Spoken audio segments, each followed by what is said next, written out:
कहानी है रामपुर गांव की, जहां के मर्द महिलाओं को हमेशा नीचा दिखाने की कोशिश में रहते। अरे अभी तक खाना नहीं आया, क्या मुझे एक और शादी करने की जरूरत है? नहीं जी नहीं, ऐसा मत करना, वरना मैं कहाँ जाऊंगी। खाना लेकर मैं अभी आई जी। गांव की पंचायत में भी फैसले हमेशा औरतों के खिलाफ ही रहते। मैं जो फैसला सुनाता हूँ वो भगवान की आज्ञा होती है। इस लड़के ने अपने मन से शादी करके अच्छा नहीं किया। लड़के को घर भेज दो और इसकी शादी इसकी जाति की किसी लड़के से करवा दो, लेकिन ये लड़के, इसे तो गांव के बाहर निकाल दो। नहीं नहीं जमींदार साहब, ये क्या बोल रहे हैं? ऐसा नहीं हो सकता। मेरी बेटी मासूम है, इसे अच्छे बुरे की समझ नहीं है। अरे कहाँ जाएगी ये बेचारी? कहाँ जाएगी? इतनी चिंता है तो पूरे परिवार का गांव निकाला कर देते हैं। बेचारे पूरे बसे बसाए परिवार को गांव छोड़ना पड़ता है। चाहे जो हो, अगर बेटियों को कंट्रोल नहीं कर सकते तो गांव में रहने का कोई मतलब नहीं है। यहाँ औरतों को दब कर रहना होगा। कोई भी अपने हिसाब से कुछ नहीं कर सकता, सब ईश्वर की मर्जी से ही होगा। तभी गांव का एक आदमी दौड़ा दौड़ा आता है। सरपंच साहब, जमींदार साहब, वो कालिया है ना, उसकी बेटी पढ़ने के लिए शहर जा रही है। अच्छा, ये कब हो गया? और कालिया की हिम्मत कैसे हो गई ऐसा करने की? लेकर आओ उसे और उसकी बेटी को। बस फिर क्या था, हाजिर हो जाते हैं कालिया और उसकी बेटी सरपंच के सामने। और कालिया, ये क्या सुनने में आ रहा है? बेटी को इंजीनियर बना रहा है तू? और ये बता, गांव में तो स्कूल नहीं है, फिर कहां से इतनी क्लास पास कर गई तेरी बेटी? राधा, जो कि कालिया की बेटी है, उसे लगता है कि सरपंच उसकी तारीफ कर रहे हैं। सरपंच जी, मैंने ऑनलाइन पढ़ाई की है, डिस्टेंस लर्निंग से।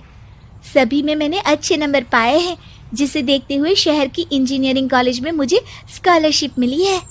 वाह जी वाह, क्या होती है ये? पहले तो ये बताओ, फिर आगे की बात करते हैं। पूरा गांव राधा की बात सुन रहा था और राधा बोलती जा रही थी। तो ऐसे मैं फ्री में एक अच्छी शिक्षा लेकर गांव में जो कुछ परेशानियां हैं, जैसे बिजली, पानी और इंटरनेट जैसी समस्याओं के लिए काम करूंगी। मैं गांव को शहर से जोड़ने के लिए पुल का निर्माण करवाने का प्रस्ताव रखूंगी। मुझे पूरी उम्मीद है कि जल्द ही हमारा गांव भी तरक्की की राह पर चल पड़ेगा। राधा की बात सुनकर सारे गांव वाले ताली बजाने लगते हैं। सरपंच को समझ नहीं आता कि वो क्या करे। चुप रह नादान लड़की, गांव के खिलाफ जाने के लिए तुझे गांव से बेदखल कर दिया जाएगा, वो भी पूरे परिवार के साथ। और हाँ, अगर ठीक से गांव में रहना चाहती है तो ये पढ़ाई लिखाई छोड़ दे।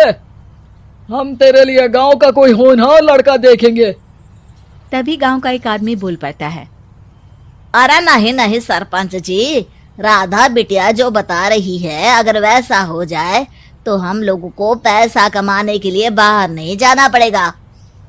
हाँ जी, और ना ही कोसों दूर पानी के लिए भटकना पड़ेगा।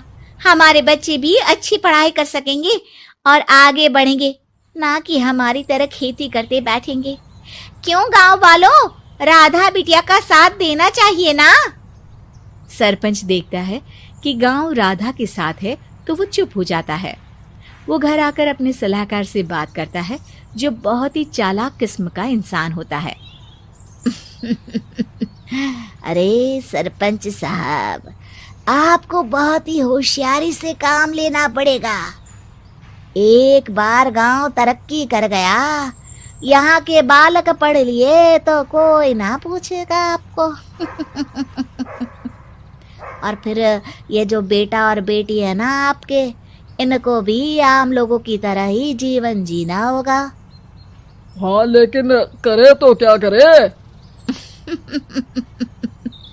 वो ना आप मुझ पर छोड़ दीजिए, बस मैं जैसा बोलूं करते जाइए। अगले रोज सुबह जब गांव वाले सोकर उठते हैं तो राधा के घर के बाहर और साथ ही वो लोग जिन्होंने राधा का सपोर्ट किया था, उनके घर के आगे लाल रंग से कल आऊंगी लिखा होता है। कल आऊंगी, यह क्या होता है? अरे यह तो खून से लिखा है, लगता है कोई भूत प्रेत या चुड़ैल का साया है। चलो सरपंच जी के पास चलते हैं। सभी सरपंच के पास जाकर उसे सारी बात बताते हैं। अरे ये तो बड़ी मुश्किल की बात है। चलो मैं एक बाबा को जानता हूँ, उन्हें बुला लेता हूँ। सरपंच बाबा को लेकर गांव के घर के बाहर जाता है। ओहो, तो ये वो चुड़ैल है जो उन लोगों को निशाना बनाते हैं जो गांव को बदलने का सपना देखते हैं। वो गांव को ऐसे ही संपन्न देखना चाहती है, वो नहीं चाहती कि कोई बाहरी यहाँ का कायाकल्प करे। क्या तुम लोगों में से किसी ने गांव को बदलने की सोच रखी है? तभी राधा की माँ रोते रोते आती है। मेरी राधा घर से गायब हो गई है। अरे कोई तो बचाओ, मेरी बच्ची कहाँ गई?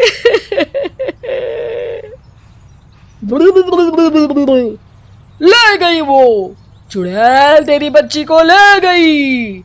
अब वो उसे श्रापित करके छोड़ेगी, उस पर चुड़ैल का साया हो जाएगा। तभी बुरी सी हालत में राधा भी वहां आ जाती है। उसके बाल चुड़ैल की तरह फैले होते हैं और कपड़ों में खून लगा होता है। सभी राधा को देखकर डर जाते हैं। माँ, पता नहीं मुझे कौन उठा कर ले गया था। अरे दूर हो जा चुड़ैल, अब हम लोग इस गांव में नहीं रुकेंगे। अरे कैसी बातें कर रहे हैं आप? कल तो आप मेरे भरोसे गांव का हुलिया बदलने, अपने बच्चों को पढ़ाने और तरक्की उन्नति की बात कर रहे थे, तो आज क्या हो गया आपको?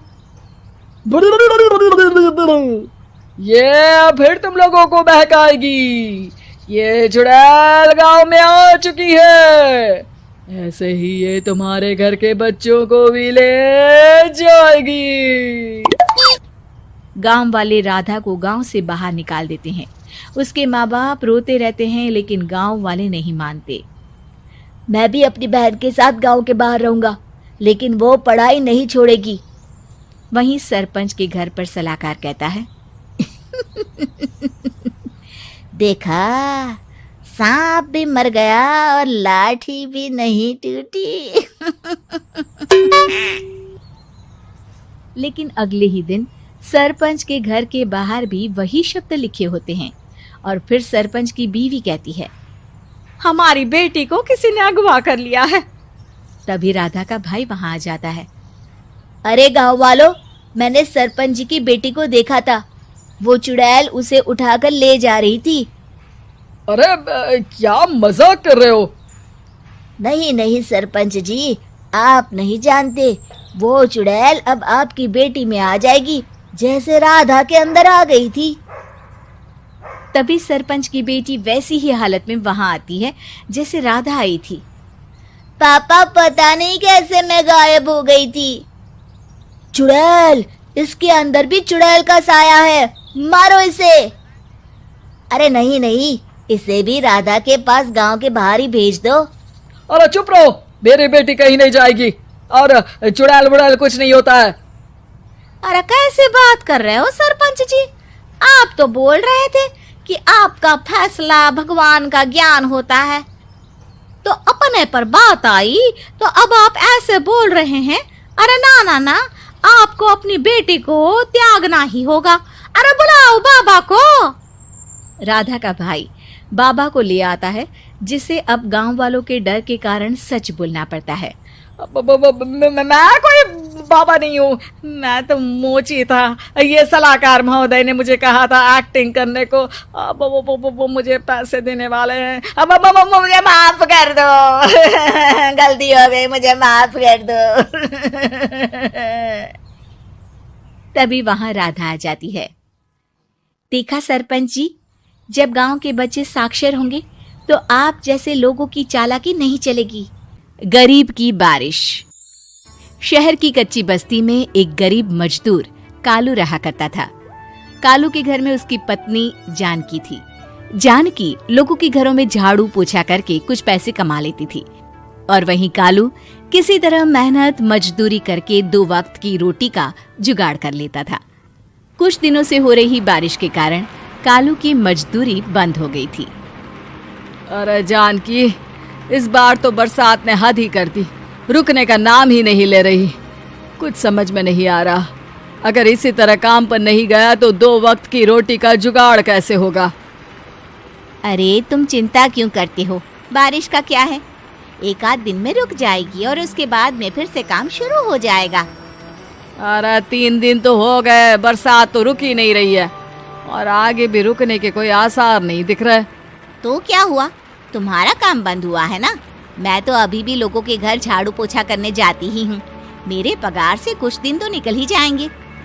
अरे घर का खर्चा तो हम किसी तरह चला लेंगे जानकी, लेकिन ये जो छत टपक रही है इसका क्या करेंगे? ये बात तो आपकी सही है। हमारी झोपड़ी अब काफी पुरानी हो चुकी है और इसके छप्पर में भी कई सारे छेद हो गए हैं। रात भर पानी टपकता रहता है। अरे मैं भी इसी बात से बहुत परेशान रहता हूँ। कहीं किसी दिन ज्यादा बारिश आ गई तो हमारी झोपड़ी टूटकर बिखर ना जाए। राम राम राम, ऐसी अशुभ बातें क्यों करते हो? अरे ऐसा कुछ नहीं होने वाला। ये झोपड़ी ही तो हमारा सब कुछ है। अगर यही नहीं रही तो हम जाएंगे कहाँ? ठीक है जानकी, जब तुम्हारी पगार मिल जाएगी तो कुछ पैसे बचाकर झोपड़ी के छप्पर की मरम्मत करवा लेंगे। शायद हमारी परेशानी कुछ कम हो जाए। ठीक है जी, अब ना ज्यादा परेशान मत हो। ये लो खाना खा लो और सो जाओ, सुबह मुझे भी जल्दी काम पर जाना है। जानकी और कालू अपनी झोपड़ी में सो गए। रात को अचानक से बहुत तेज बारिश शुरू हो गई। धीरे धीरे बारिश का पानी कालू की बस्ती में भरने लगा। पानी भरते भरते झोपड़ी के बाहर तक पहुंच गया था। सुबह के वक्त जब कालू और जानकी सोकर उठे, हे भगवान, ये क्या हो गया? बारिश का पानी तो हमारे घरों तक पहुंच चुका है। अब मैं काम पर कैसे जाऊंगी? रहने दो जानकी, तुम आज काम पर मत जाओ। ऐसे पानी से निकल कर जाओगी और बीमार पड़ गई तो लेने के देने पड़ जाएंगे। लेकिन अगर नहीं गई तो मालकिन लोग नाराज हो जाएंगे। आप जानते हैं ना, बड़ी मुश्किल से 1 दिन की छुट्टी भी नहीं देती है। अरे लेकिन जानकी, झोपड़ी के बाहर तो पूरी बस्ती में पानी भरा है, तुम जाओगी कैसे?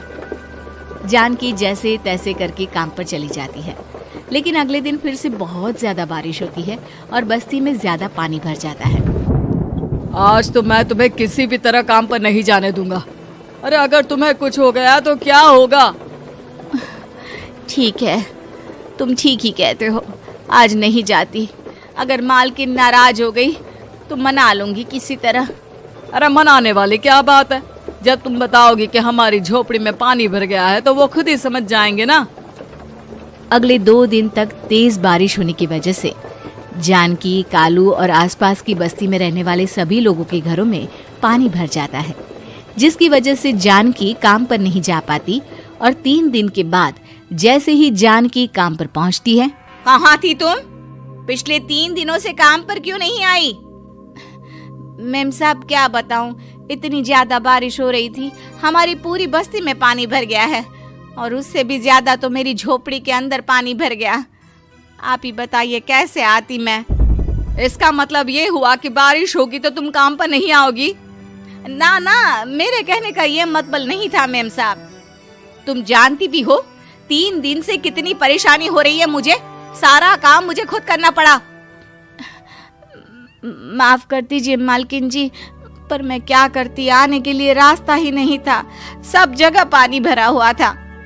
बहाने तो तुझे बहुत बनाने आते हैं। जानकी देख, अगर अगली बार ऐसा किया ना तो फिर काम से हमेशा के लिए छुट्टी। अरे ना ना मालकिन, ऐसा मत कीजिए। बारिश की वजह से मेरे पति की मजदूरी भी छूट गई है। बड़ी मुश्किल से घर में 2 वक्त खाने की रोटी का जुगाड़ हो पाता है। आप मुझे काम से निकाल देंगे तो हम क्या खाएंगे? अगर इतनी ही चिंता है तो फिर रोजाना काम पर आया करो। चलो अब जल्दी से जाकर घर का सारा काम करो। बारिश रुकने का नाम ही नहीं ले रही थी। पूरे शहर में बाढ़ जैसे हालात बन गए थे, लेकिन नौकरी जाने के डर से जानकी किसी तरह रोज काम पर जाती थी। एक दिन जब जानकी काम करके अपने घर लौट आई तो अचानक उसकी बस्ती में कुछ लोगों का शोर सुनाई दिया। अरे लगता है बाहर कुछ हुआ है, मैं जाकर देखता हूँ। हाँ हाँ, पता तो कीजिए, ये बस्ती में लोग इतना शोर क्यों कर रहे हैं? बाहर जाकर कालू ने एक आदमी से पूछा।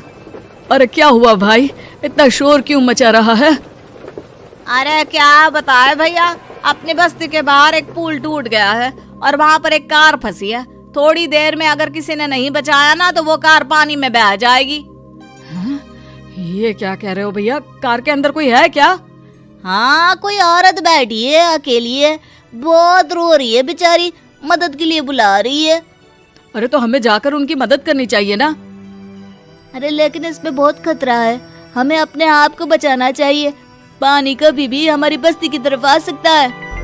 अरे तुम्हें नहीं चलना तो मत चलो, लेकिन मैं तो जाकर उस औरत की मदद जरूर करूंगा। कालू उस जगह पर पहुंचता है जहां वो औरत कार में फंसी हुई थी। वहां पर पानी का बहाव बहुत तेज था और सारा पानी कालू की बस्ती की तरफ ही आ रहा था। कालू ने एक बड़ी सी रस्सी को पेड़ से बांध दिया और दूसरे सिरे को कार की तरफ फेंक दिया और उस औरत को रस्सी के सहारे बाहर आने के लिए कहा। तभी वहां जानकी भी दौड़ती हुई आई। अरे ये तो मेरी मालकिन है जिनके यहाँ मैं काम करने जाती हूँ। अरे मैडम जी, आप डरिएगा मत, आपको कुछ नहीं होगा। आपकी गाड़ी को भी मैंने रस्सी से बांध दिया है। थोड़ी देर में पानी का बहाव कम हो जाएगा, फिर हम आपकी कार को भी बाहर निकाल लेंगे। क्या तुम जानकी के पति हो? हाँ हाँ, जानकी मेरी ही पत्नी है, आपके यहाँ काम करती है ना। लेकिन मेम साहब, आप यहाँ पानी में कैसे फंस गई? अब क्या बताऊं, मैं अपनी सहेलियों के साथ पिकनिक पर गई थी, वहीं से लौट रही थी। अचानक पानी का बहाव तेज हो गया और मेरी गाड़ी फंस गई। अरे कोई बात नहीं मालकिन, अब ना आप बिल्कुल सुरक्षित हैं। मैं तो बहुत बुरी तरह डर गई थी। कब से मदद के लिए चिल्ला रही थी, लेकिन कोई मेरी मदद के लिए नहीं आया।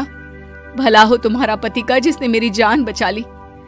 लेकिन जानकी, मैंने तुम्हारे साथ बहुत गलत व्यवहार किया। इतने खराब मौसम और बाढ़ में भी तुम्हें काम पर आने के लिए कहा, नौकरी से निकालने की धमकी भी दी, और तुमने मेरी जान बचाई। मुझे माफ कर दो। अरे कोई बात नहीं मालकिन, आपकी जान बचाना तो हमारा धर्म था। देखो जानकी, तुम्हारी झोपड़ी में जो भी नुकसान हुआ है उसके लिए मैं तुम्हें पैसे दूंगी। आज तुम्हारे पति ने मेरी जान बचाई है और आज के बाद मैं तुम्हें कभी भी नौकरी से निकालने की धमकी नहीं दूंगी। आज मैं तुम्हारी परेशानी को अच्छी तरह समझ चुकी हूँ। हम जैसे पैसे वाले लोगों के लिए अपने घर में बैठकर बारिश का मजा लेना बहुत आसान है, लेकिन तुम गरीब लोगों के लिए बाढ़ और बारिश काफी परेशानी खड़ी कर देते हैं। ये बात मुझे आज अच्छी तरह समझ आ गई है।